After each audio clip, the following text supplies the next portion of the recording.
আয় মেরা ব্লাউডের কাছে আলিফ বাতা শিক্ষার একটি সুন্দর নিয়ম আছে। উপর থেকে চক ধরে নিচে দিলাম টান, কেমন সুন্দর আলিফ হলো দেখ রে ভাগ্যবান।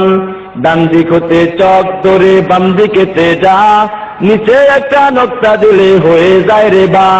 উপরে দুইটা নকশা দিলে কেমন সুন্দর তা, আরো একটা নকশা দিলে আজব রঙের সা। বাম দিক হতে চক ধরে ডান দিকেতে যা, তারপরেতে বাঁকা করে নিচের দিকে আ।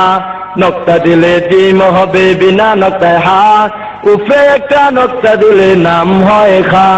ডান হাতখানি বাঁকা করলে যেমন রূপ হয়, ওই রূপেরই বাঁকা রেখায় ডাল বন্ধু হয়।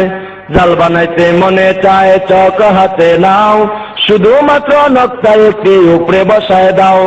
উপর থেকে নিচের দিকে একটু বাঁকায় র, উপরে একটা নকশা দিলে হয়ে যায় রে যা। তিনটি দন্ত পেটটি বাড়ি নামটি নার সিন, উপরে তিনটা নকশা দিলে হয়ে যায় রে সিন। মাথা মোটা পেটটি নিচে গোল করিলে সদ, উপরে একটা নকশা দিলে হয়ে যায় রে